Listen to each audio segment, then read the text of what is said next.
The heavy oak door of the penthouse office muffled the sounds within, but not entirely. A sharp thud, followed by a woman's stifled cry, made Jack Reynolds pause, mid-stride, in the dimly lit hallway. He stood motionless in his navy blue security uniform, the cleaning cart before him, forgotten.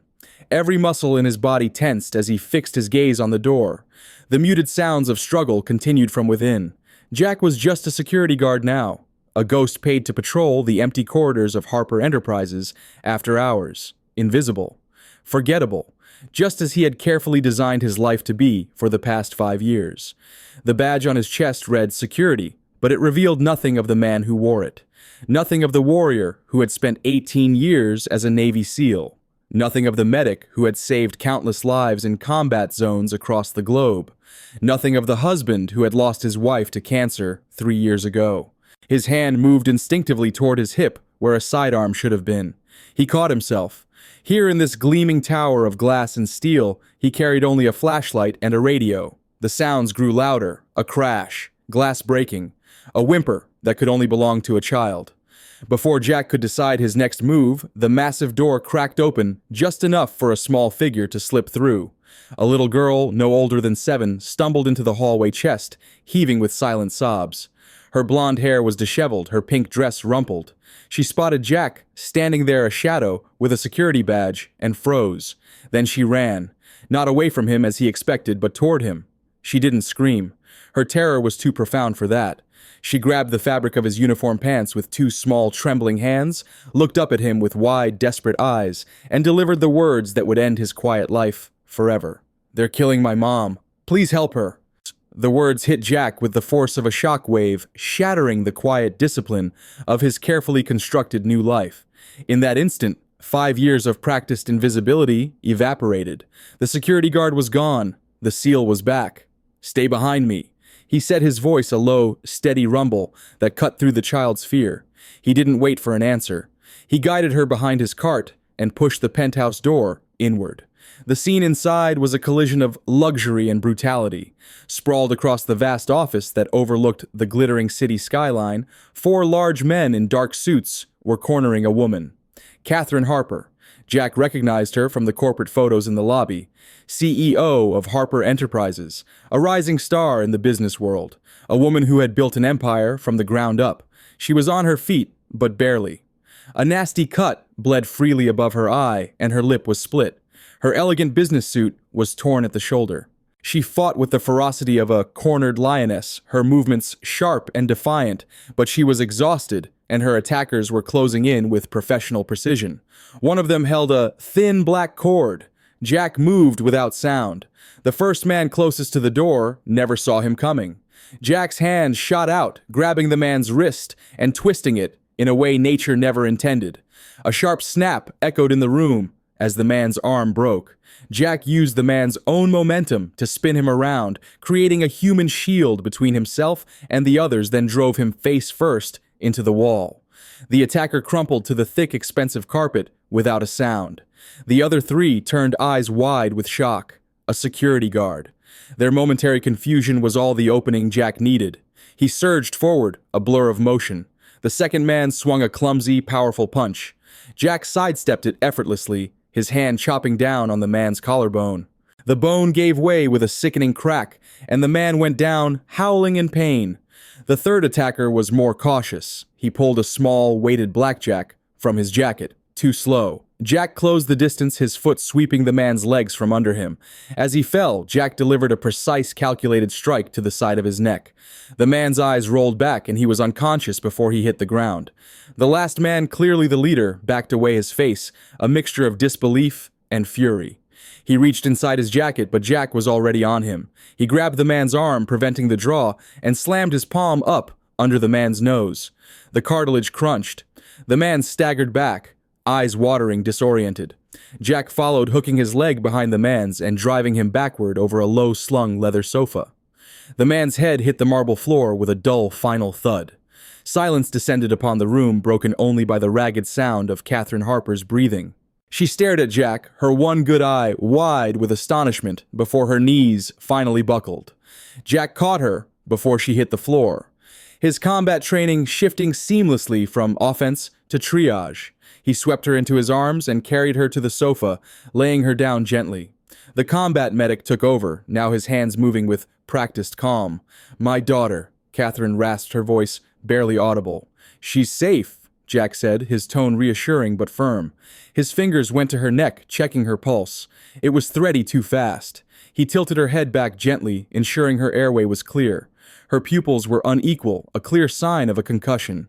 He ran his hands over her skull, feeling for fractures, his touch both professional and surprisingly gentle. He saw the deep bruising on her ribs where they had struck her. "Can you tell me your name?" he asked, keeping his voice level. "Catherine Harper." She managed her breath, catching. "Good, Catherine. You have a serious concussion and possibly broken ribs. I need to get you out of here." He saw the discarded cord on the floor.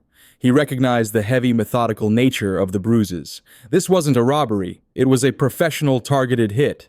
Calling building security, or even 911, was a gamble he couldn't take. The people who sent these men would have eyes and ears everywhere. They would be expecting an official response. They wouldn't be expecting a security guard to walk her out the back door. Jack stood and walked back to the office entrance. The little girl was peeking around the edge of the cleaning cart, her small face streaked with tears. He knelt down, bringing himself to her level. "It's okay now," he said softly. "Those men can't hurt your mom anymore, but we have to be very quiet. We're going to play a game. The quiet game. Can you do that for me?" The girl nodded, her eyes fixed on him, fragile trust forming in their depths. "What's your name, sweetheart?" "Lily," she whispered. "Good girl, Lily.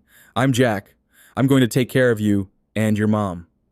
He returned to Catherine, who was struggling to stay conscious. "I'm getting you out of here," he said. "It's the only way." "Where?" she whispered, her consciousness fading. "Someplace safe." He slid his arms beneath her, one under her knees, the other supporting her back. She was lighter than he expected. As he lifted her, she gave a soft moan of pain, but didn't protest. He looked around the opulent office one last time, at the 4 unconscious men scattered amongst the symbols of immense wealth and power. 5 years he had worked so hard to leave the world of violence behind, to build a quiet life for his own daughter. And in 5 minutes it was all undone. He walked to the door, Catherine held securely in his arms. Lily followed close behind, her small hand clutching the back of his uniform pants. His knowledge of this building wasn't of boardrooms and stock prices, but of service elevators, forgotten stairwells, and the labyrinthine corridors of the sub-basement. His past had taught him how to fight and how to heal. His present was about to give them a way to escape. He would take them to the only place he knew was secure. He would take them home. The service elevator whirred in the echoing silence of the concrete shaft, its slow descent a stark contrast to the frantic beating of Jack's heart. He held Catherine securely, her head resting against his shoulder, her breathing shallow but steady. Beside him, Lily clutched a fistful of his uniform pants, her small knuckles white. Her eyes, wide and dark, darted around the bare metal walls of the elevator, taking in the strange hidden world beneath the one she knew. "It's okay," Jack murmured, his voice barely disturbing the quiet. "This is my secret passageway. Not many people know about it." Lily looked up at him, a flicker of awe replacing some of the fear. She nodded, accepting his words with the simple faith of a child. The elevator shuddered to a halt in the sub-basement. The air here was cool and smelled of damp concrete and motor oil. Jack shifted Catherine's weight, listening intently. He could hear the distant hum of the building's main generators and the faint, rhythmic clank of pipes somewhere deep in the labyrinth. No voices, no footsteps. They were alone. He moved with a quiet, purposeful stride through the maze of corridors, following a path he had walked 1,000 times during his security rounds. His keycard granted him access through a series of locked maintenance doors, each one taking them further from the opulent lobby and closer to the freedom of the loading docks. They paused once, flattening themselves into a dark alcove as the crackle of a radio echoed from an intersecting hallway. Jack held his breath, shielding the 2 females with his body until the footsteps faded away. He felt Lily tremble against his leg and placed a calming hand on her head. Finally, a heavy steel door led them out into the chilled night air of a deserted alley. The sudden wash of streetlights felt like a spotlight. Jack's old pickup truck, a dented but reliable Ford, was parked in its designated employee spot at the far end of the lot. It was an ugly, unassuming vehicle. the perfect camouflage. He gently placed Catherine in the passenger seat, buckling her in carefully before lifting a wide-eyed Lily onto the bench seat beside her mother. The drive from the glittering towers of the financial district to his working-class neighborhood was a journey across worlds. The gleaming facades of corporate power gave way to brick-faced apartment buildings and the warm, scattered lights of corner stores. Catherine remained unconscious, oblivious to the transition from her world to his. Jack's apartment was on the third floor of a modest walk-up. The hallway was narrow and smelled faintly of his neighbor's cooking. He balanced Catherine in one arm while fumbling for his keys, Lily, and the weight of the world on his shoulders. He pushed the door open to a scene of comforting domesticity. The living room was small but tidy, dominated by a large, overflowing bookshelf and a comfortable-looking armchair. The television was playing a cartoon at low volume. His 9-year-old daughter, Emma, was sitting on the floor showing a picture book to Mrs. Martinez, their elderly, kind-hearted neighbor, who watched Emma when Jack worked nights. They both looked up as he entered. Mrs. Martinez's warm smile faltered, replaced by a gasp of shock. Emma's eyes grew wide as she saw the unconscious woman in her father's arms, and the terrified little girl hiding behind him. "Jack, my heavens, what happened?" Mrs. Martinez exclaimed, rising to her feet. "There was an accident at work," Jack said, his voice calm, and even betraying none of the adrenaline still coursing through him. He carried Catherine past them down the short hallway to his own bedroom. "She fell. She needs help." He laid Catherine down on his bed, the simple quilt, a stark contrast to the expensive silk of her blouse. Emma crept to the doorway, her expression a mixture of fear and concern. "Daddy, is she okay?" Jack came back and knelt in front of his daughter, placing his hands on her shoulders. "She's hurt, sweetie, but she's going to be okay. I need you to be a big girl for me right now. Can you do that?" Emma nodded solemnly. "This is Lily," he said gently, guiding the younger girl forward. "She's very scared. I need you to help me look after her." Emma's gaze softened as she looked at the younger girl. She gave Lily a small, shy smile and held out her hand. "Hi, Lily. I'm Emma. Do you want to see my drawings?" Lily hesitated for a moment, then let go of Jack's pants and took Emma's hand. Jack turned to Mrs. Martinez, pulling his wallet from his back pocket. "Thank you for staying late, Maria. I'm sorry to rush you out." He pressed twice her usual payment into her hand. "But Jack, should we call an ambulance?" She whispered, her eyes full of concern. "No," he said firmly. "I've already checked her over. I have some training. A hospital is the last thing she needs right now. Please, Maria, I can handle this. I just need you to go home and not mention this to anyone. It's very important." Mrs. Martinez looked from Jack's steady, serious face to the two little girls now sitting side by side on the rug. She had known him since Emma was a toddler. She trusted him. She gave a slow, reluctant nod. "All right, dear, if you're sure. Call me if you need anything. Anything at all." After she left, Jack locked the door, sliding the deadbolt and chain into place. The sound echoed in the quiet apartment. He retrieved a large professional-grade medical kit from the back of his closet, a ghost from his old life, and returned to the bedroom. He worked under the soft glow of a bedside lamp, cleaning and dressing the cut on Catherine's forehead.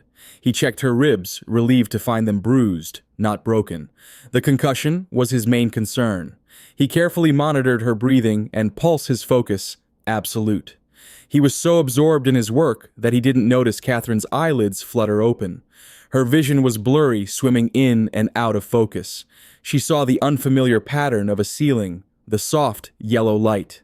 A man was leaning over her, his touch surprisingly gentle, as he taped a bandage to her head. Panic, cold and sharp, seized her. She tried to push herself up, a strangled cry escaping her lips. Jack's hands came up open and pacifying. "Easy. You're safe. Just lie still." Her unfocused eyes tried to place him. The navy uniform shirt, the worn lines on his face, the quiet authority in his voice. This wasn't a doctor. This wasn't a hospital. The last thing she remembered was pain and the face of one of the men snarling at her. "Where am I?" She whispered, her voice a raw, broken thing. "Who are you?" "My name is Jack Reynolds. I work security at your building. Your daughter came and got me." The words seemed to hang in the air, nonsensical. Her daughter, Lily. The memory crashed back into her. The office, the men, their cold eyes, the brutal, shocking pain.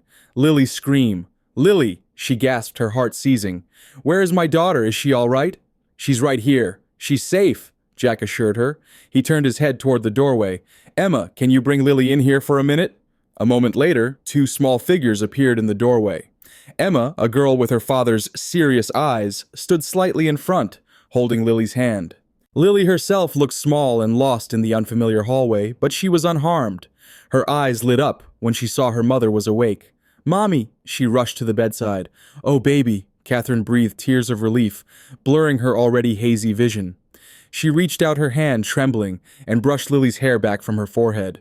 Seeing her child whole and unhurt was the only thing that mattered.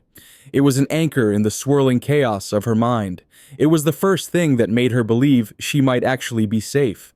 She looked from her daughter's face to the man standing calmly by the bed. Jack Reynolds, the security guard. She had seen him before, a fleeting presence in the hallways, late at night when she was working. A man in a Navy uniform, someone she had never given a second thought.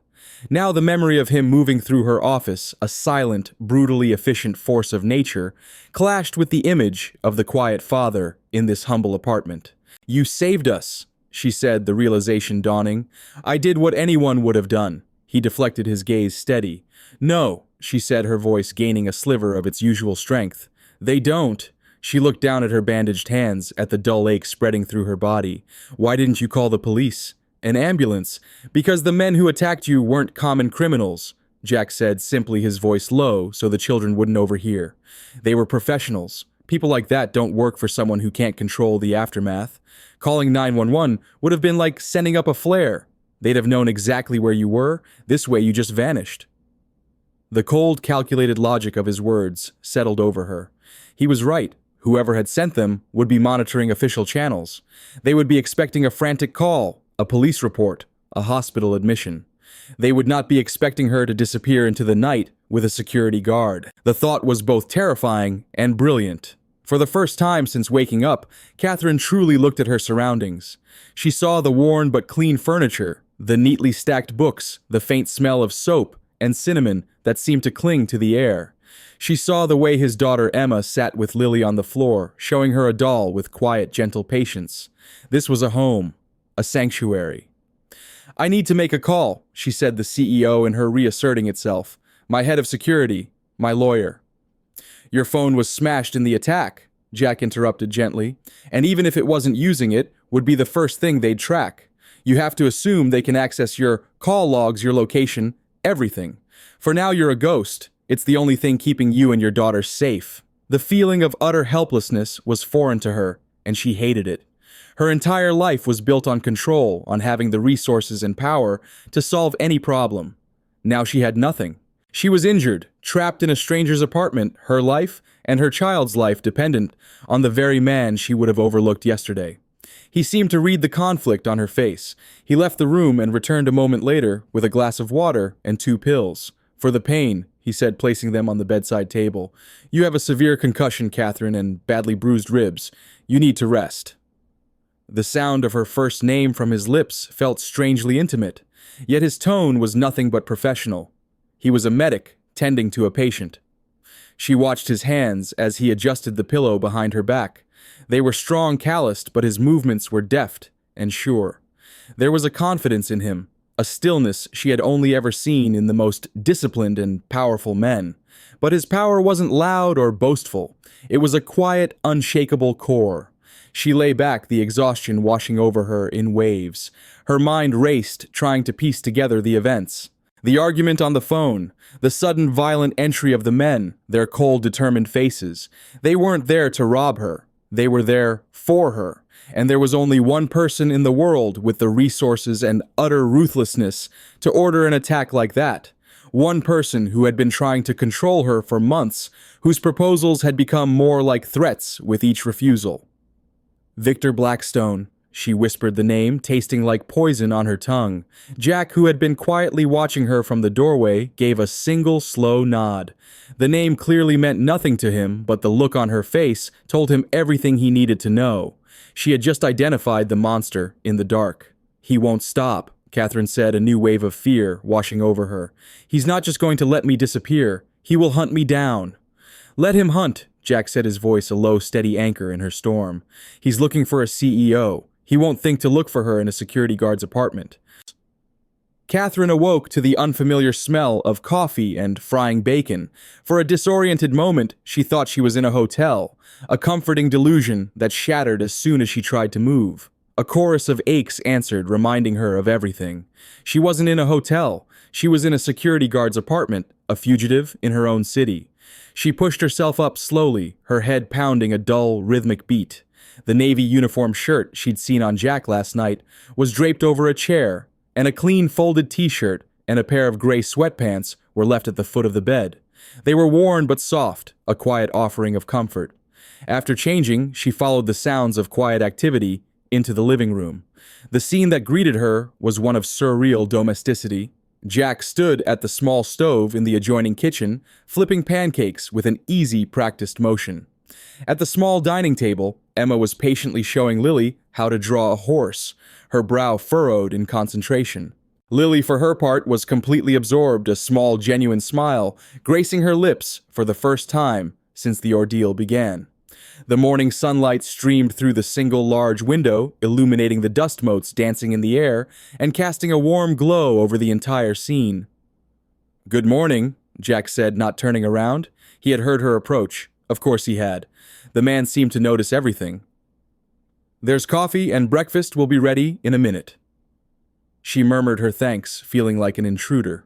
She poured herself a mug of coffee, the warmth a welcome comfort in her hands. She watched him move around the small kitchen, his efficiency just as palpable here as it had been in her office.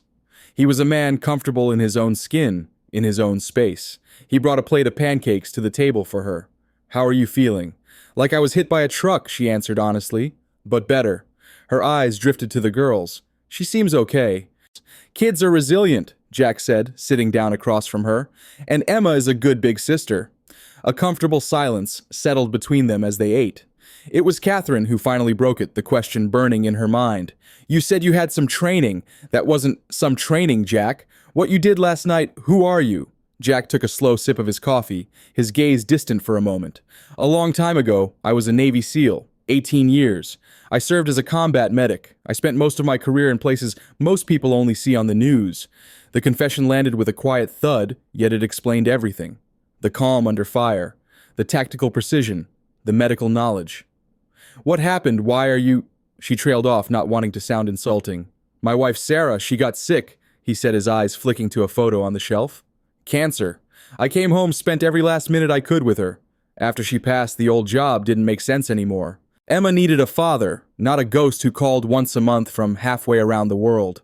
So I chose this. It's quiet. It pays the bills. And I'm here to pick her up from school every day. That's all that matters." His simple, powerful declaration of love for his daughter struck a chord deep within Catherine. Her own life was a whirlwind of board meetings, international flights, and shareholder calls. She had nannies, drivers, tutors, an entire staff to manage Lily's life because she was so rarely present herself. In that moment, she felt a pang of something that felt dangerously close to envy for this man's simple, purposeful life. She told him then about Victor Blackstone, about his relentless pursuit, his cold ambition, and his absolute refusal to take no for an answer. She explained how his obsession had escalated from hostile business tactics to this monstrous act of violence. As she spoke, Jack's expression remained unreadable, but his jaw was tight. "So he thinks he can break you, force you to give him what he wants. It's all he's ever known, taking what he wants." After breakfast, Jack turned on the small television to a local news channel, keeping the volume low. As the girls played, he and Catherine watched. 20 minutes into the broadcast, a news anchor gave a brief report. An incident at the Harper Enterprises Tower overnight is being attributed to a major electrical fault. The building was briefly evacuated, but officials report the situation is now under control. Harper Enterprises has not yet released a statement. Catherine felt a chill run down her spine. An electrical fault. Blackstone was already rewriting history, erasing the attack, burying the truth under a mountain of lies. It was a terrifying display of his influence. "He controls the narrative," she whispered.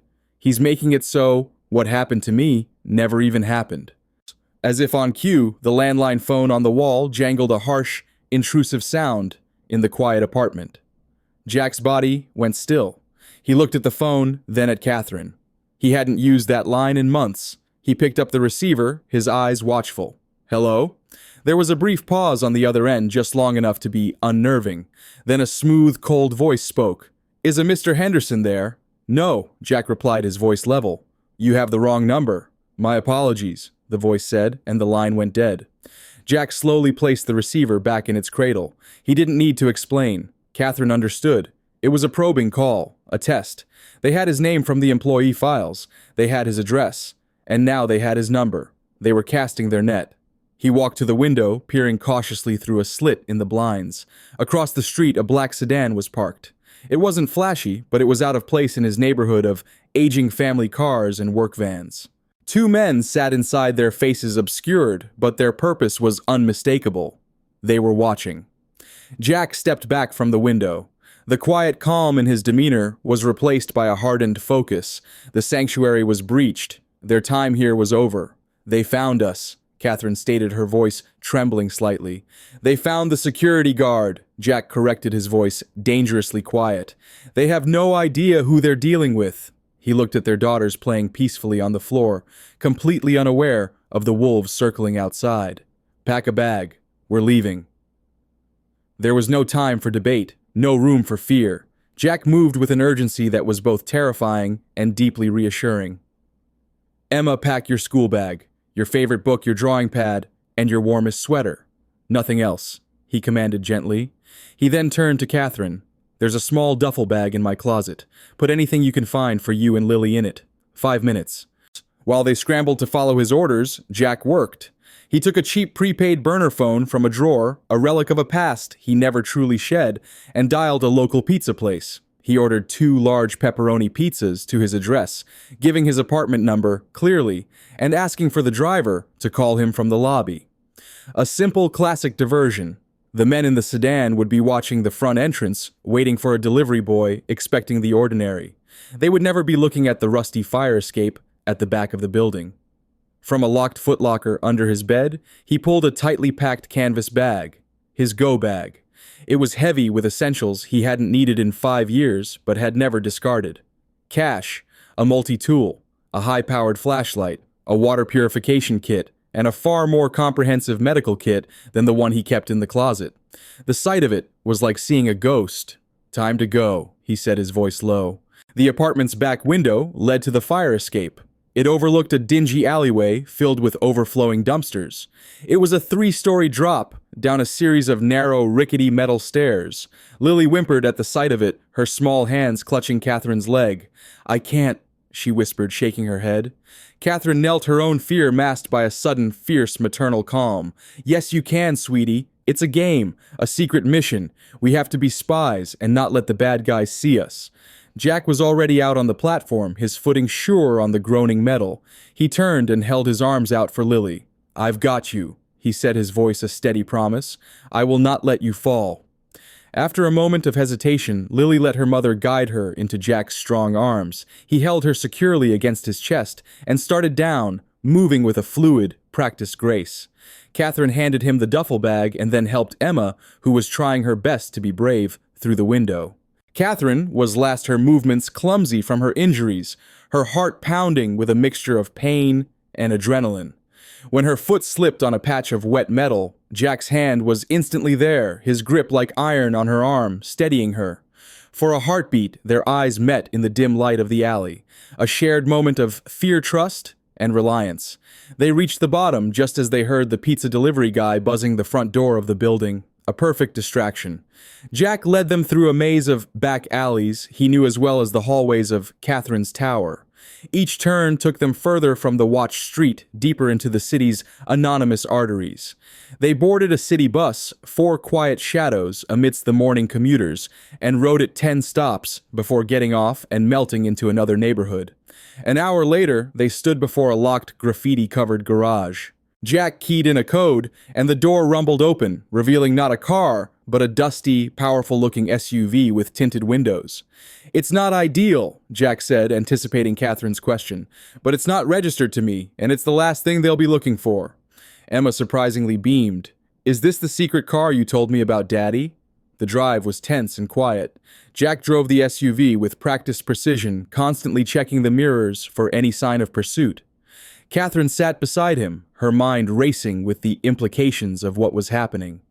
The two girls huddled together in the back seat, speaking in hushed tones about their favorite animals, and colors finding common ground in their shared adventure. They drove for 2 hours, leaving the city lights far behind, climbing into the dark, pine-covered mountains that bordered the state. Finally, they turned down a long, unpaved road, the SUV's headlights cutting a lone path through the dense forest. They came to a stop before a small rustic cabin barely visible among the trees. It was utterly isolated. My father built this place, Jack explained, his voice softer now. We used to come up here when I was a kid. Inside the cabin was one large room with a stone fireplace, a small kitchen, and a sleeping loft. It was filled with the ghosts of a simpler life. Faded photographs on the mantelpiece, a stack of old board games, a handmade rocking chair. It was the complete opposite of Catherine's cold, minimalist penthouse. This was a home built of love, not just wood. The exhaustion of the last 24 hours hit them all at once. The girls, worn out from fear and travel, fell asleep almost instantly on the bunk beds in the loft. The adrenaline finally drained from Catherine's body, leaving behind a deep, bone-weary ache. She stood by the large picture window, looking out at the black, impenetrable wall of trees. Jack came to stand beside her, a respectful distance between them. The only sound was the gentle crackle of the fire he had just started in the hearth. They were safe for now, a tiny island of warmth and light in an ocean of darkness. "We can't run forever, Jack," she said quietly, her voice barely a whisper. The question hung in the air, heavy and unspoken. The fear was gone, replaced by a cold, simmering anger. She was done being a victim. What do we do now? Jack's gaze followed Catherine's out the window into the vast, silent darkness of the forest. Her question, "What do we do now?" hung in the air, a challenge and a plea. For the first time since this ordeal began, he saw the CEO in her re-emerge, not in the form of demands or arrogance, but as a cool, analytical mind ready to face a problem. "First," he said, turning from the window, his voice dropping into the quiet, authoritative tone of a mission briefing, "we make sure we're secure." He spent the next hour moving through the small cabin with methodical purpose that Catherine found both fascinating and calming. He checked the locks on the heavy wooden door and the single window, wedging a small piece of wood into the frame of the latter to prevent it from being slid open from the outside. He walked the perimeter outside his dark form, disappearing into the trees, returning minutes later with a report. "One road in and we can see it from the loft window for half a mile. No close neighbors. The forest is too thick for an easy approach on foot. For now, this is a good position." He was no longer a security guard, nor just a father. He was a protector, surveying his territory. He returned to the fireplace, where she stood the warmth of the flames, doing little to chase away her internal chill. "Now your turn," he said. "Tell me about this man, Victor Blackstone. Not the businessman. The man. What are his weaknesses?" The question shifted the dynamic between them. He was deferring to her expertise, to her battlefield. For the next hour, she laid out the architecture of her enemy.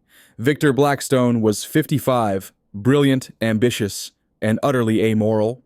His company, Blackstone Industries, had fingers in defense contracts, pharmaceuticals, and technology. His greatest strength was also his greatest weakness, his ego. "He's a narcissist," Catherine explained, pacing in front of the fire. "He needs to be seen as a titan, a visionary. His public image is everything to him. He spent a fortune cultivating it. He buys respectability, sits on charity boards, endows university wings. It's all a performance." "So the one thing he can't afford is a public scandal," Jack concluded, "especially not one involving a violent assault and attempted murder." She agreed, a hard edge to her voice. "If I could prove what he did, I could ruin him. But it's my word against his, and my word is currently coming from a ghost he's already erased."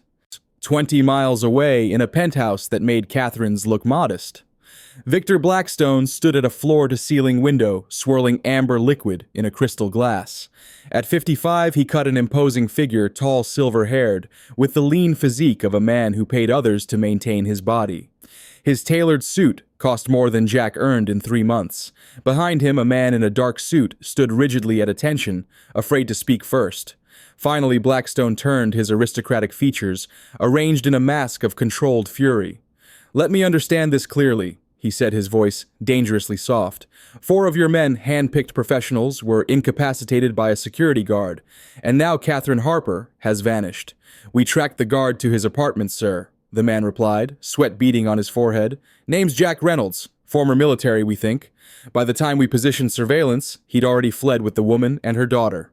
"And who exactly is this Jack Reynolds?" Blackstone demanded, setting down his glass with deliberate care. "We're compiling a full profile now, sir. Preliminary background shows 18 years in the Navy, likely Special Forces. Widower. 1 daughter. No financial assets of note, just an ordinary security guard." "No one ordinary neutralizes 4 of your best men," Blackstone said coldly. "Find him, find her, and make them both disappear, permanently." He turned back to the window. "We're 24 hours from announcing my Senate campaign. I want this mess cleaned up before I take the podium." "Yes, sir. We're deploying all resources, tracking cell signals, financial transactions, surveillance cameras. We'll find them." "See that you do. Catherine Harper has information that could be inconvenient. I can't have her speaking to the press." Alone again, Blackstone opened a desk drawer and removed a small framed photograph. It showed Catherine at a charity gala, elegant in a blue evening gown. His fingers traced her face with possessive intensity, his eyes darkening with obsession. "You should have said yes, Catherine," he whispered. "We could have ruled together. Now you'll disappear like all my other problems." Back in the cabin, Catherine and Jack formulated a plan. They needed an ally, someone on the outside, someone utterly incorruptible and completely loyal. Not her corporate lawyer who was brilliant, but part of the system Blackstone could manipulate. Not her head of security who was good, but whose team could have a weak link. "Walter Hayes," Catherine said suddenly. "He was my father's lawyer, my mentor. He's retired now, lives up in the mountains himself. He's 75, sharp as a razor, and he despises men like Blackstone. If there's one person I can trust with my life, it's him." The problem was contacting him. Jack retrieved the go bag and produced one of the burner phones. "This is our one shot. We make the call, we keep it under 30 seconds, and then this phone becomes a paperweight. Anyone trying to trace it will only get a ping off a cell tower 10 miles from here, and by the time they get a team there, the trail will be ice cold." As he prepared the phone, Catherine's gaze fell on the mantelpiece. She picked up the framed photo she had noticed earlier. It was of a younger Jack, not in uniform, but in a simple t-shirt, his arm around a woman with a warm, infectious smile. Emma, a toddler at the time, sat on his shoulders. They were all laughing. The picture radiated pure, uncomplicated happiness. "Your wife?" Catherine asked softly. Jack glanced at the photo, and the hard lines on his face softened. "That's Sarah." "She's beautiful," Catherine said, her voice catching slightly. She was trespassing on sacred ground. This cabin was their sanctuary, filled with a love she had only read about. The contrast with her own life, a calculated marriage that had ended in a sterile divorce, and now a monstrous courtship from Blackstone, was a physical ache in her chest. "She was," he said simply. The finality of that one word held a universe of pain. She must have swayed slightly, a wave of dizziness from her concussion, choosing that moment to hit. Jack was instantly at her side, his hand securely on her arm, guiding her to the rocking chair by the fire. "You need to rest, Catherine. You're pushing yourself too hard." "I don't have time to rest," she argued, though her body betrayed her. He knelt in front of her, his expression serious. "You're no good to Lily if you collapse." His gaze was intense, and for the first time, she saw something beyond the soldier and the father. She saw the man a man who understood loss, and was fighting fiercely to prevent another one. His hand was still on her arm, a point of solid grounding warmth. The intimacy of the gesture of his concern was more potent than any flattery she had ever received. She pulled back slightly, flustered by her own reaction, and nodded. "You're right." They made the call. Jack dialed the number Catherine gave him from memory. It rang 3 times before a gravelly voice answered. "Hayes?" "Walter, it's Catherine." There was a sharp intake of breath on the other end. "Catherine, good God," the old lawyer said. "The news said you've taken a leave of absence, that you're unreachable. I knew it was a lie. Are you all right? I'm safe for now, she said, speaking quickly, aware of Jack's hand signal to keep it short. Listen to me. It was Victor Blackstone. He sent men to kill me. I have my daughter with me, and we're in hiding. I need your help. I need you to start digging, quietly. Look into his import records, his holding companies, anything that doesn't look right. He's hiding something, Walter. Find it. Consider it done. Where are you? How can I reach you? You can't. Not yet. Don't try to find me. It's not safe. I'll contact you again in 2 days. Same time. Be careful, Walter. You too, Catherine. She gave Jack the nod. He ended the call, immediately popped the back off the phone, and snapped the SIM card in half. He then broke the phone itself over his knee and tossed the pieces into the fire. The plastic sizzled and melted, their only link to the outside world gone. A fragile sense of victory settled in the room. They had taken their first step.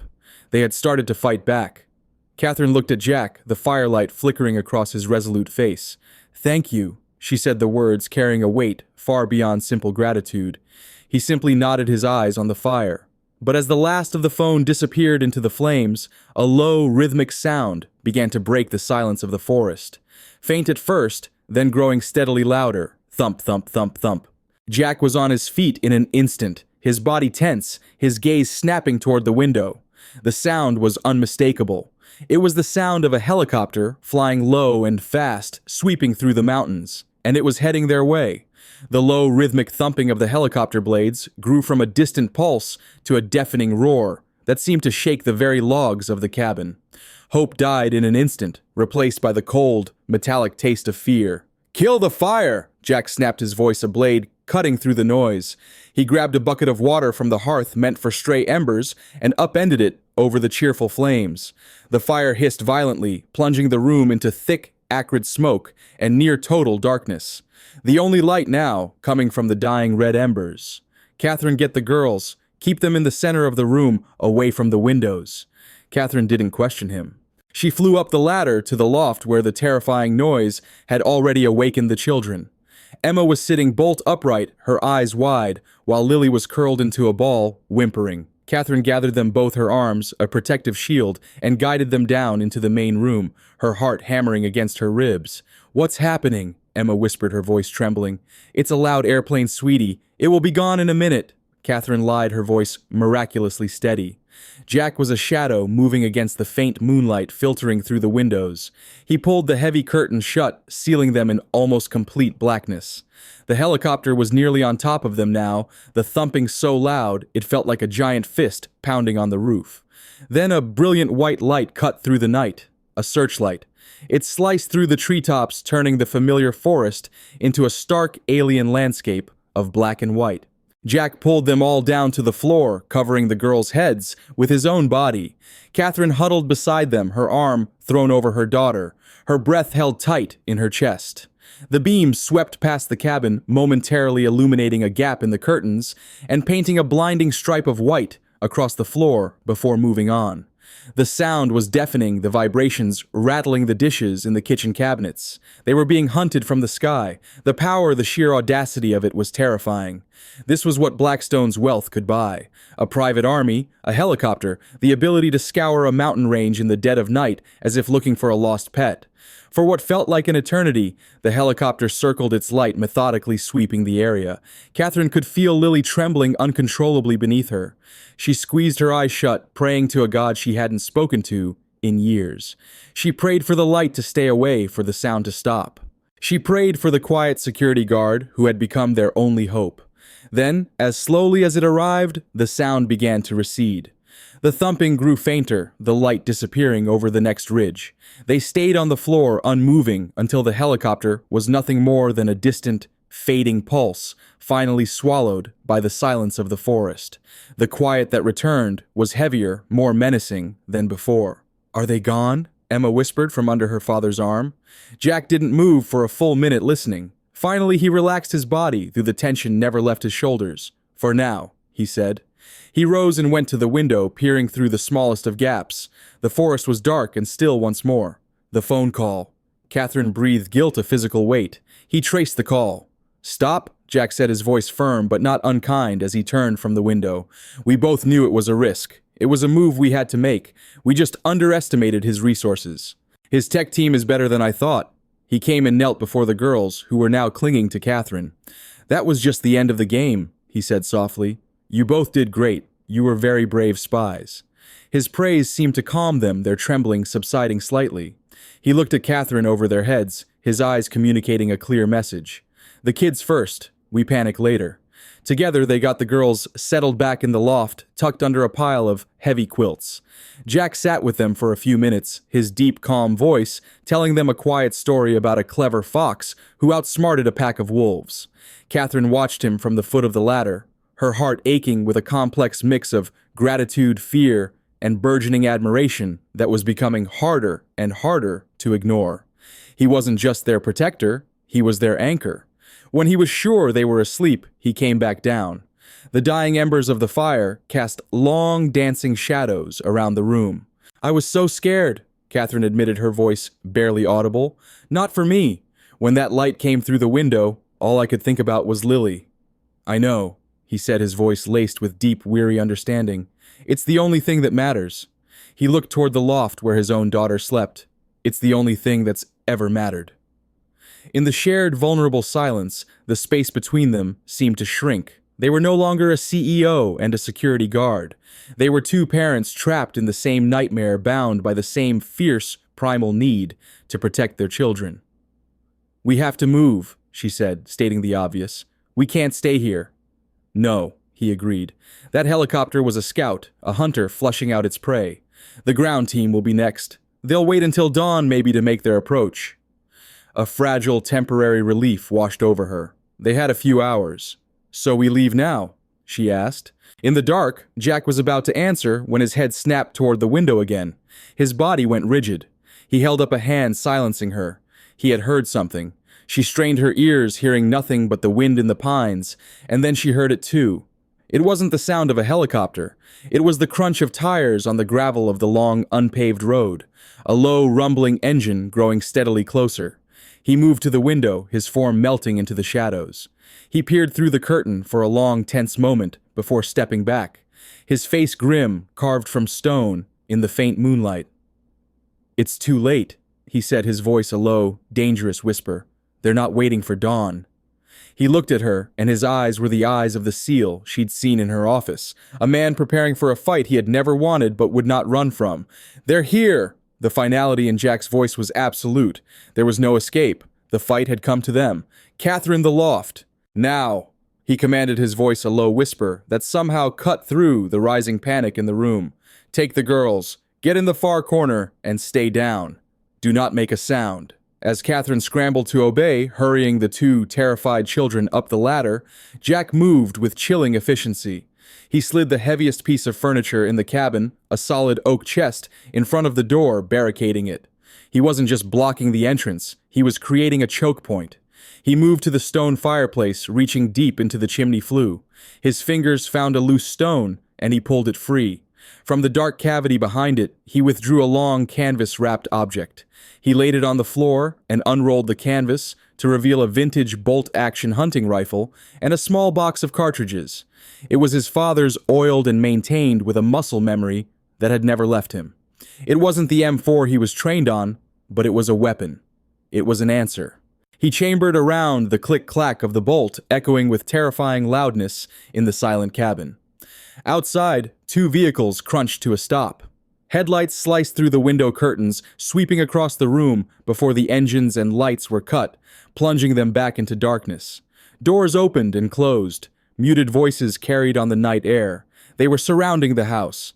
Jack took up a position near the main window, using the small gap in the curtains as a peephole. He counted 4 men moving with professional ease, fanning out to cover the front and sides of the cabin. They were not the same thugs from the office. These men were better trained, their movements economical and sure. Blackstone had sent his A-team.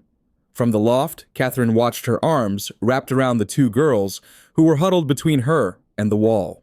She could see the top of Jack's head, the way he held the rifle, with a practiced stillness that was both terrifying and the only source of hope she had. He wasn't a security guard playing hero. He was a soldier on his own territory. Then a voice, cut through the night, amplified by a megaphone. It was calm, reasonable, and utterly reptilian. Catherine Harper, my name is Slate. We know you're in there. We know you have the security guard and the 2 children with you. Mr. Blackstone is a reasonable man. He wants you back unharmed. This doesn't need to get ugly. Send out the security guard and we can discuss the terms of your return. The voice was a lie wrapped in civility. It was designed to sow dissent, to turn her against Jack, to make him the obstacle to a peaceful resolution. Don't listen, she whispered, though he couldn't possibly hear her. He's lying. Jack didn't move a muscle. He simply watched, breathing slowly, his cheek resting against the smooth wood of the rifle stock. He was counting, assessing, waiting. The voice came again. Reynolds, we know your name. We know about your daughter Emma. Don't be a fool. You're a security guard who got in over his head. This isn't your fight. You have 10 seconds to come out with your hands up before she gets hurt because of you. The threat against his daughter was a mistake. It stripped away the last vestiges of the quiet man Jack had tried to become and left only the cold, hard core of the warrior. He had built his entire life around protecting that little girl, and these men had just threatened to burn it all down. He saw one of the men break from cover, moving toward the side of the cabin, toward the propane tank that fed the stove. It was the move he was waiting for. He adjusted his aim slightly, his breath held steady. He wasn't aiming for the man. He was aiming for the vehicle behind him.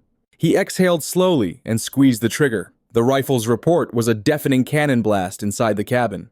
Outside, there was a sharp ping of metal on metal, followed by the sound of shattering glass and the hiss of air escaping a tire.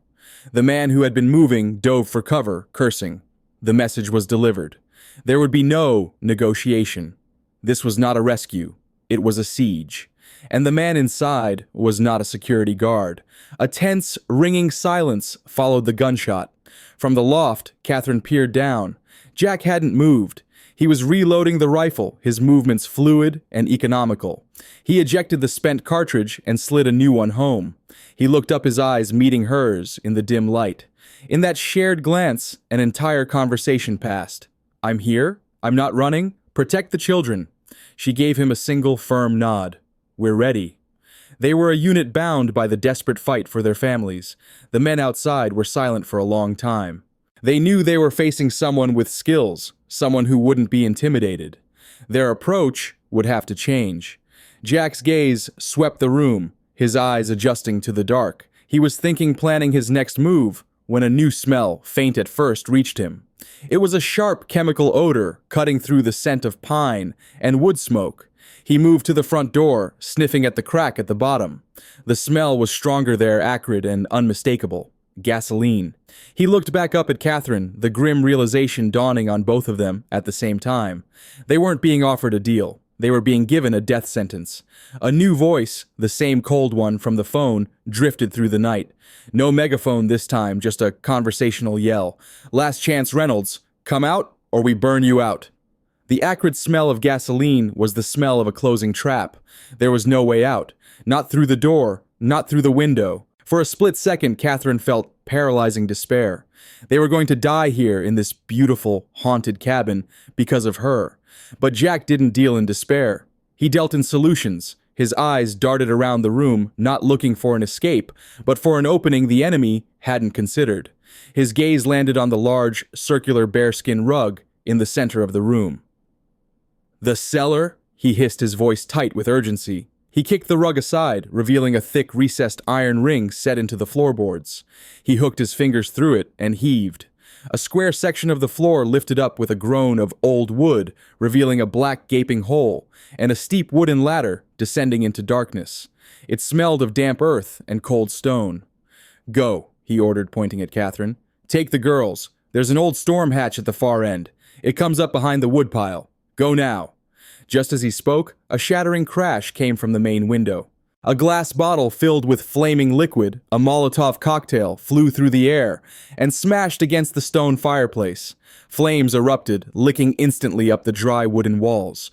The heat was immediate, intense. Smoke began to billow through the room. The children were screaming now, their terror raw and unrestrained. Catherine, acting on pure maternal instinct, grabbed them both. It's okay, babies. We're going down the secret slide, she yelled over the roar of the fire, pulling them toward the gaping hole. Emma, trusting her father implicitly, went first, scrambling down the ladder without hesitation. But Lily was frozen, her eyes fixed on the growing inferno. "Lily now!" Catherine screamed. Jack scooped the little girl up and practically dropped her into Catherine's waiting arms in the cellar opening. "Get her out of here!" he roared. He grabbed the heavy oak chest he'd used as a barricade, and with a surge of adrenaline-fueled strength, dragged it over the open trap door just as the entire front of the cabin became engulfed in flames. For a few precious seconds, the heavy wood would shield them from the fire raining down. The cellar was pitch black. Catherine, holding a hysterical Lily, felt her way down the rickety ladder, her bare feet touching the cold, damp earth of the floor. Emma was already there, a small, brave shadow in the dark. "Daddy!" Emma cried out, her voice tight with fear. "I'm right behind you!" Jack's voice called from above, followed by the sound of him pulling the heavy trapdoor shut from below. They were plunged into absolute suffocating blackness. The roar of the fire above them was a monstrous living thing, and the heat was already seeping through the floorboards. Jack's flashlight beam cut through the darkness. "This way. Stay close." He led them through the narrow, musty-smelling root cellar. They could hear the shouts of the men outside, the crackle and groan of the cabin as the fire consumed it. It was a terrifying, hellish sound. At the far end of the cellar was a heavy, slanted wooden door. Jack put his shoulder to it and shoved. It gave way with a spray of dirt and dead leaves opening up to the cold night air behind a large, neatly stacked woodpile. They were out. The night sky was aglow with the light of the burning cabin. It was a funeral pyre, a massive, roaring diversion. The men silhouetted against the flames were all focused on the front of the structure, waiting for their trapped prey to emerge.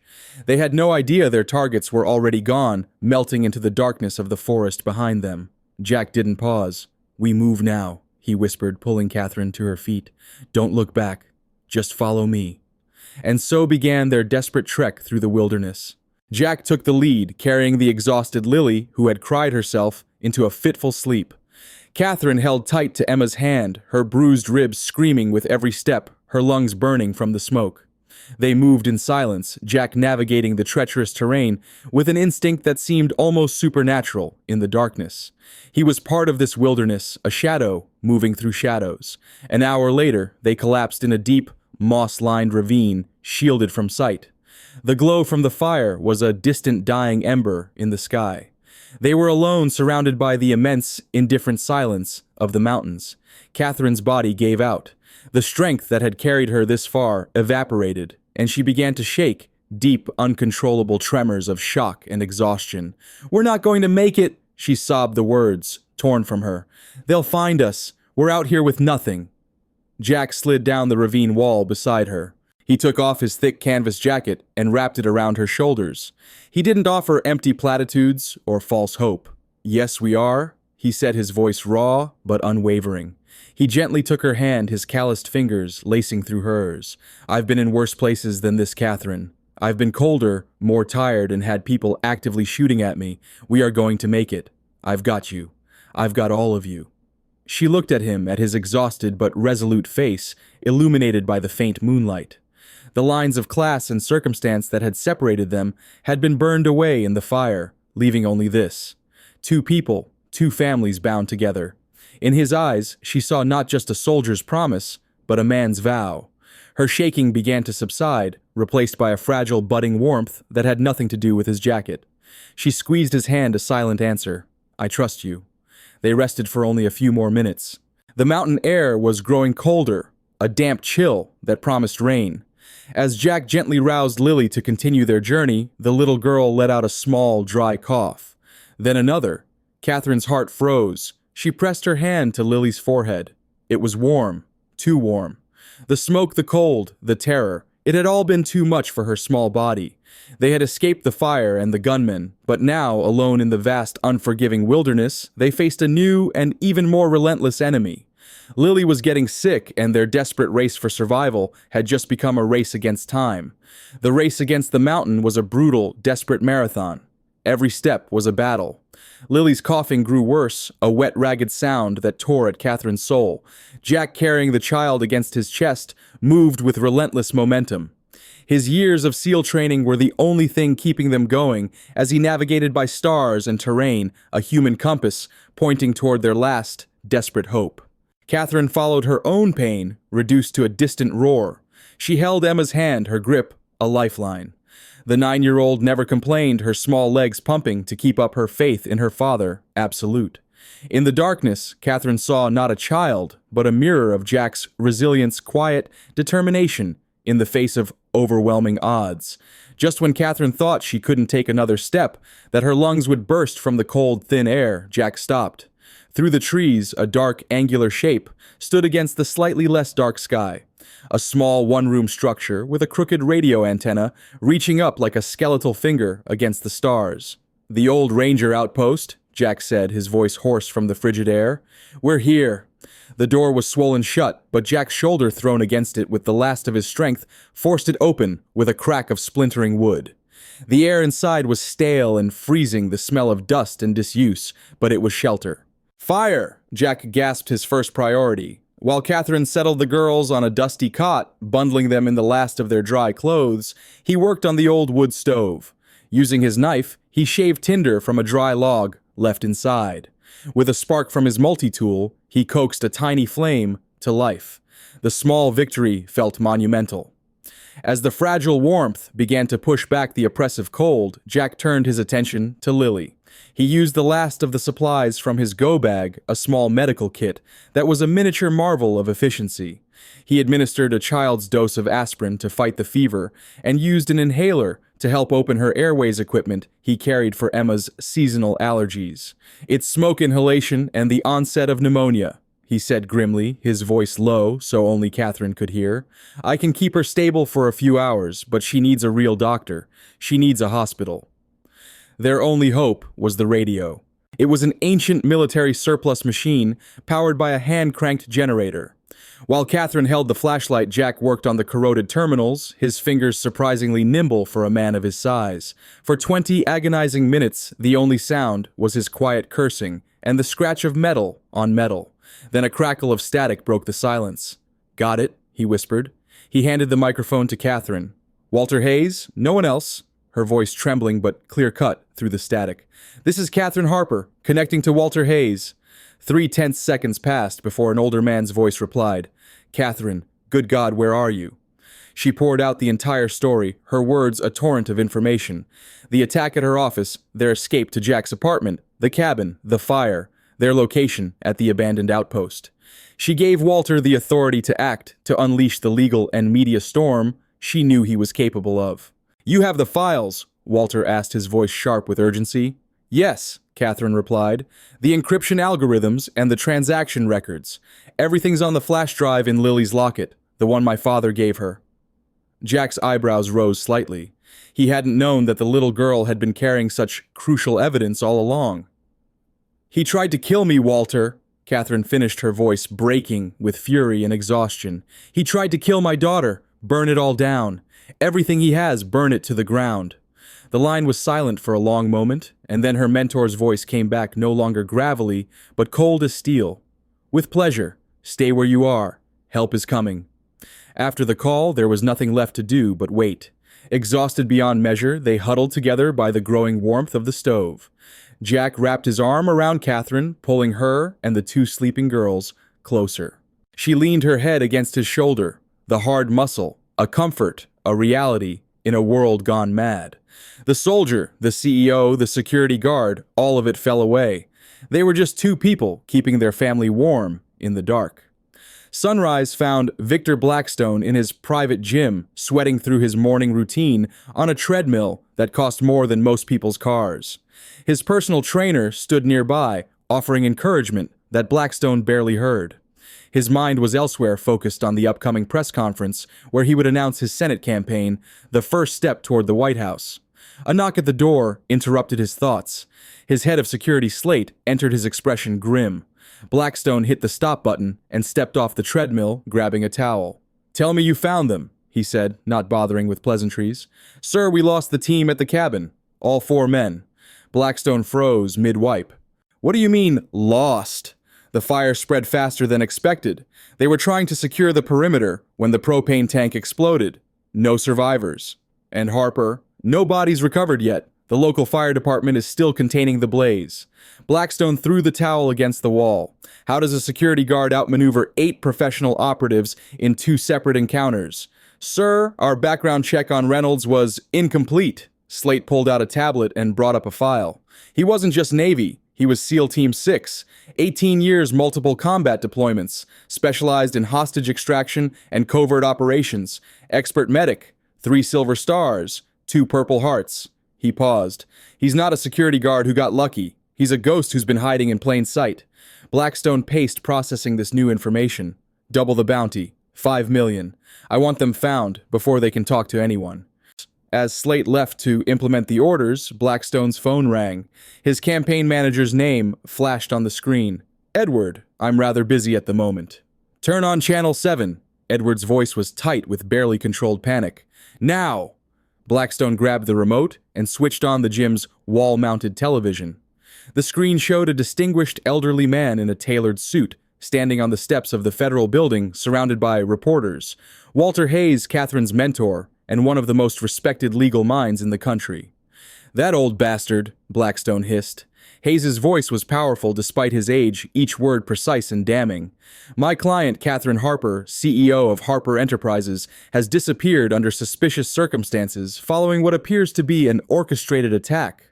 Before going into hiding, she authorized me to present evidence to the FBI and the Securities and Exchange Commission regarding extensive money laundering, weapons trafficking, and corporate espionage allegations against Victor Blackstone and his companies. Blackstone's knuckles whitened around the remote. Ms. Harper's security team uncovered documentation that directly links Blackstone Industries to illegal arms sales in sanctioned countries and the systematic bribery of government officials. The encryption algorithms developed by Harper Enterprises were being targeted by Mr. Blackstone, not for their commercial applications, but to secure illicit international financial transactions away from regulatory oversight. Hayes held up a flash drive. This contains transaction records, coded communications, and bank transfers that Ms. Harper recovered from Blackstone's own systems during their merger discussions. She believes her life and her daughter's life are in danger due to her possession of this evidence. The reporters erupted with questions.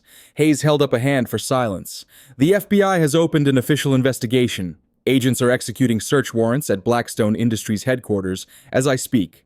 I call on Victor Blackstone to come forward and address these allegations immediately. The phone slipped from Blackstone's hand, clattering to the floor. His campaign manager's tinny voice continued from the speaker. Victor, the press conference is canceled. The donors are pulling out. What the hell is going on? But Blackstone wasn't listening anymore. His carefully constructed world was unraveling in real time before his eyes. He pressed a button on his desk. Get the jet ready, he said to his assistant. We're leaving for Geneva in 30 minutes. At that same moment in the mountains, help arrived with the first gray light of dawn. Not Blackstone's men, but the flashing red and blue lights of state police vehicles led by Walter Hayes himself. The elderly lawyer climbed out of the lead car with surprising agility, his face lined with concern. A medical team rushed into the ranger outpost. They found Jack standing guard at the door, the hunting rifle still in his hands, eyes alert despite his exhaustion. When he recognized Hayes from Catherine's description, he lowered the weapon. They're inside, he said simply. The paramedics went to work immediately. Lily's condition had worsened during the night, her breathing shallow and labored. They administered oxygen and intravenous antibiotics before preparing her for transport. Catherine refused to leave her daughter's side, her face drawn with worry, but her spine straight. We need to airlift her to the hospital, the lead paramedic said. Jack nodded his arm protectively around Emma. Go, he told Catherine. We'll follow. Catherine hesitated, torn between staying with Lily and leaving Jack and Emma behind. Jack squeezed her hand. I'll keep her safe, he promised, and Catherine knew he was talking about Emma too. We'll be right behind you. The helicopter took off with Catherine and Lily aboard, bound for the nearest trauma center. Jack and Emma followed in a police cruiser, his arm around his daughter as she leaned against him emotionally and physically drained. Is it over, Daddy? Emma whispered. Jack looked down at her, the child who had faced so much without complaint. The hard part is, he said, choosing his words carefully, now we just need to make sure everyone gets better. For the first time in 48 hours, he allowed himself to breathe. They had survived. Against all odds, they had made it. The weeks that followed were a blur of hospitals, legal statements, and news reports. Walter's attack was surgical and devastating. Armed with Catherine's testimony and the evidence that she had secretly gathered during her business negotiations with Blackstone, he exposed the billionaire's entire operation to the world. Catherine explained to investigators how she had discovered discrepancies in Blackstone's financial reports during due diligence for a potential partnership.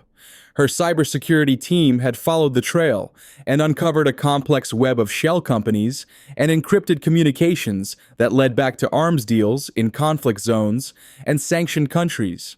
When Blackstone realized she knew too much, he had switched from business proposition to romantic pursuit, trying to secure her silence through marriage. When that failed, he resorted to elimination. The story of the billionaire's monstrous obsession was a media firestorm. His empire, built on a foundation of lies and illegal dealings, collapsed under the weight of his own evil. His assets were frozen, his companies placed under investigation, his political ambitions destroyed. But Victor Blackstone himself had vanished. His private jet had departed for Switzerland, but he never arrived.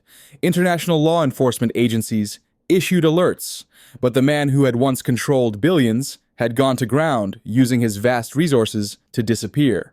Jack was hailed as a hero in the press once his identity became known. Job offers flooded in from security firms and private military contractors, all eager to have a man of his caliber on their payroll. He declined them all. He had no desire to return to that world. His only concern was Emma, and ensuring she felt safe again after the trauma they'd endured.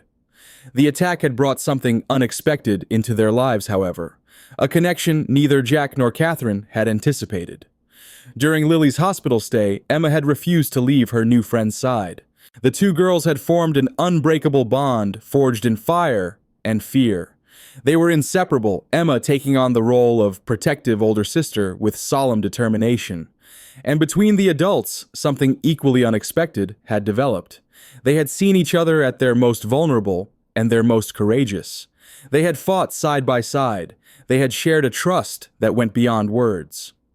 1 month later, on a bright, crisp autumn afternoon, Catherine sat on a park bench, watching Lily and Emma chase each other through a pile of fallen leaves, their laughter echoing in the clear air. Lily had made a full recovery, her resilient young body bouncing back from the pneumonia that had threatened her life. The bruises on Catherine's face had faded, though she still felt a twinge in her ribs when she laughed too hard. Jack sat down beside her, handing her a warm cup of coffee. He looked different without the weight of immediate danger on his shoulders. The hard lines around his eyes had softened. He just looked like a father watching his daughter play. "I got a call from Harper Enterprises today," he said with a wry smile. "They offered me the position of Chief Security Officer, triple my old salary." Catherine laughed, a genuine sound that still surprised her with its freedom. She had her life back, her company, her power. But the fire had burned something away in her too, a cold ambition, a need for control. It had been replaced by something warmer, something real. "I'm glad," she said, "because I have a proposition for you." Jack raised an eyebrow. "I already told you, Catherine, I don't want your money or a job." "I know," she said, her smile soft. She turned to face him, her expression open and vulnerable. "That's not the kind of proposition I had in mind." She took a deep breath, her heart in her throat.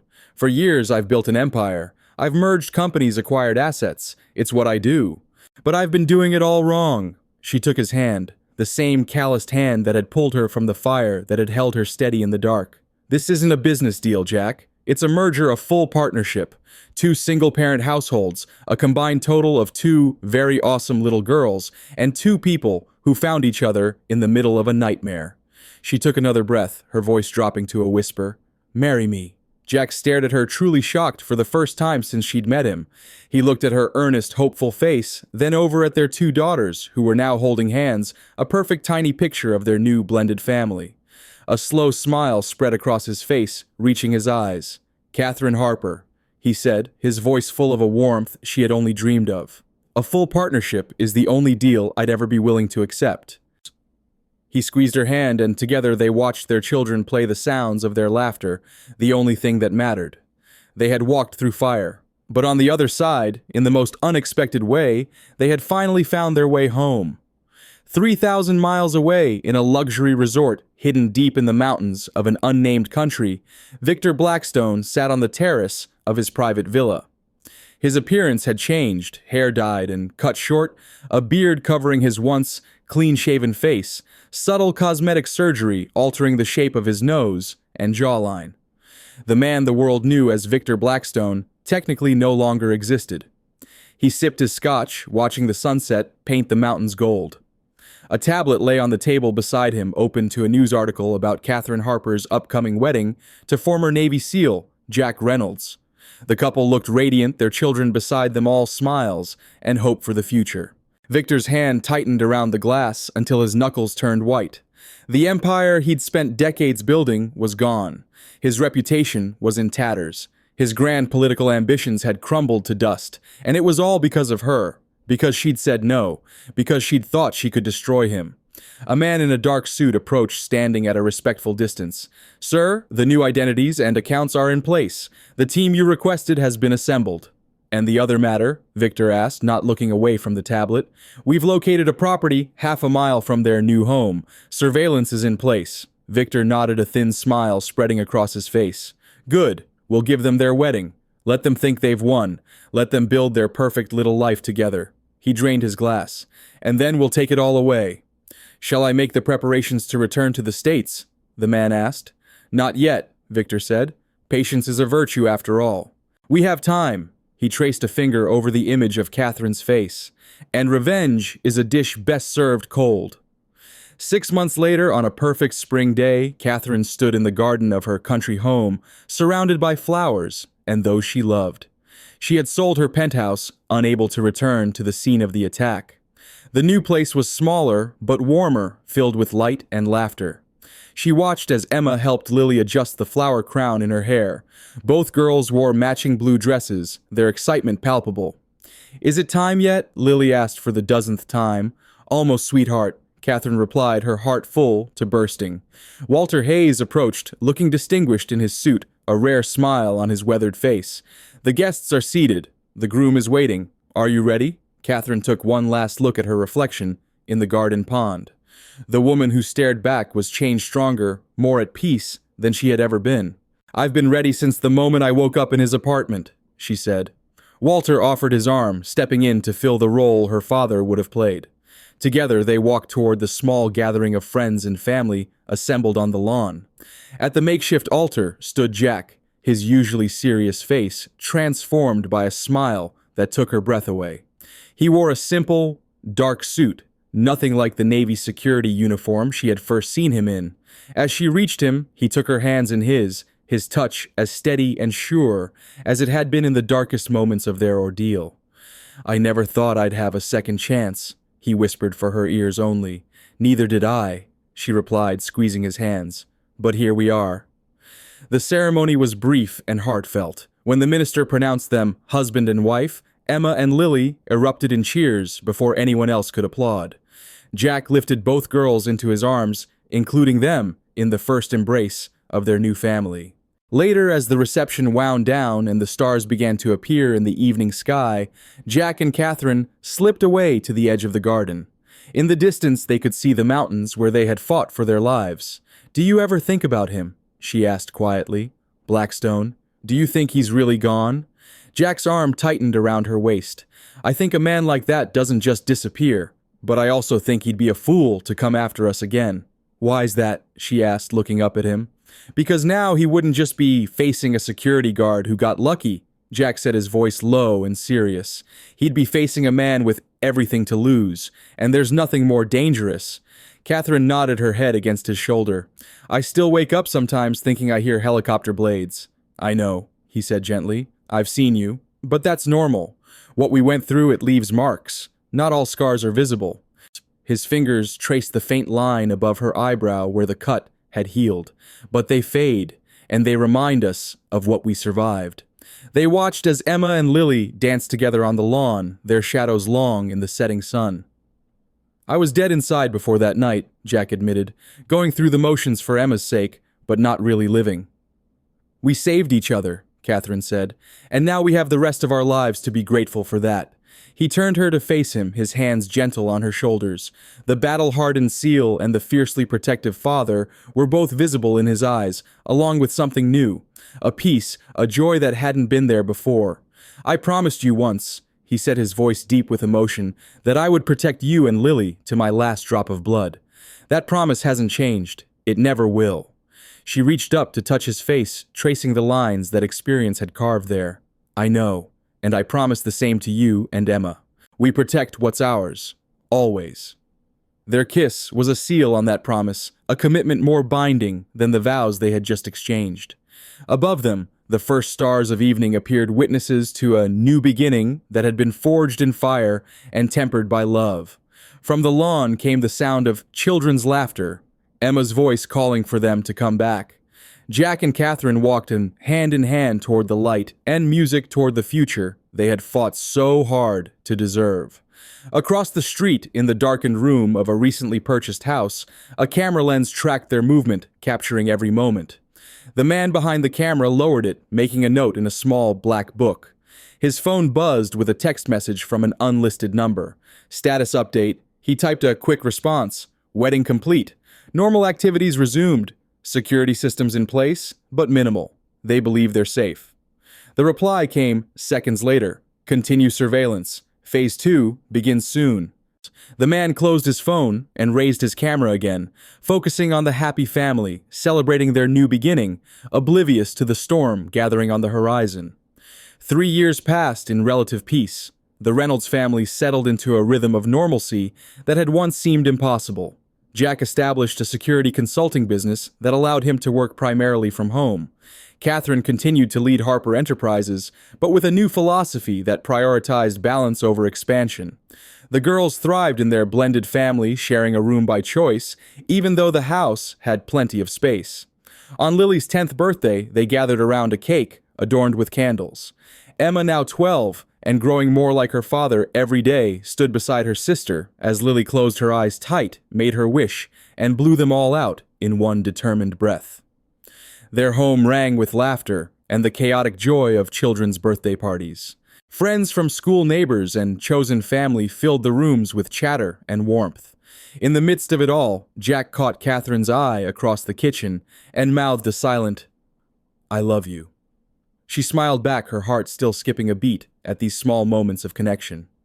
Later that night, after the guests had gone and the girls were asleep, Catherine found Jack on the porch swing, gazing at the stars.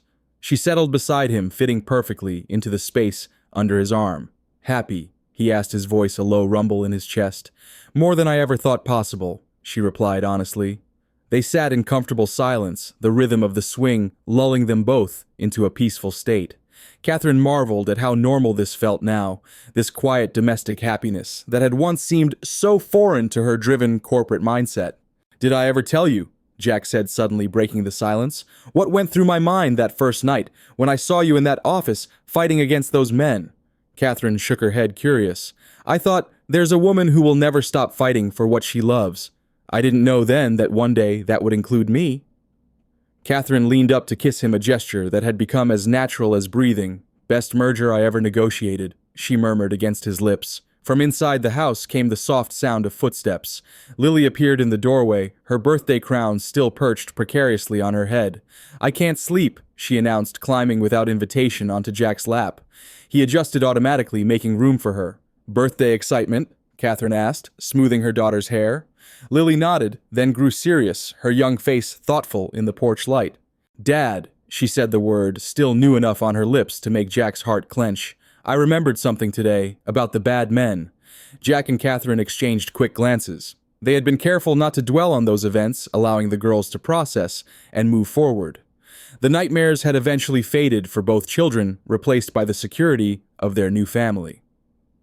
"What did you remember, sweetheart?" Jack asked carefully. "I remember being really scared," Lily said slowly. "But then you came, and I just knew everything would be okay." She yawned, already half asleep again, in the safety of his arms. "I wished for that today, that you'd always be here to make the bad things go away." Catherine watched as Jack's eyes filled with tears he wouldn't let fall. He pressed a kiss to the top of Lily's head, his voice rough with emotion. That's a wish I can promise will come true. As they carried Lily back to bed, tucking her in beside a sleeping Emma Catherine realized that true strength wasn't found in boardrooms or battlefields. It was here in these quiet moments of fierce protection and gentle love. Victor Blackstone might still be out there somewhere nursing his wounds and plotting his revenge. Sometimes she thought she caught glimpses of unfamiliar cars on their street, or felt eyes watching from a distance. Jack had installed state-of-the-art security systems throughout their home, and they maintained certain precautions, old habits from their days on the run. But they refused to live in fear. They had earned this happiness, this peace. Whatever came next, they would face it together as they had faced everything else. As Jack switched off Lily's nightlight and quietly closed the girl's bedroom door, Catherine took his hand, leading him back to their own room. Tomorrow would bring new challenges, new joys, new moments to treasure. But tonight, in the peaceful quiet of their home, they had everything they had ever truly needed. Each other, their daughters, and the promise of tomorrow. The last drop of blood Jack had once vowed. But life had given them something far more precious than sacrifice. It had given them love, fierce, protective, and enduring. A love that had been tested in fire and emerged unbreakable. And if that love was ever tested again, they would be ready.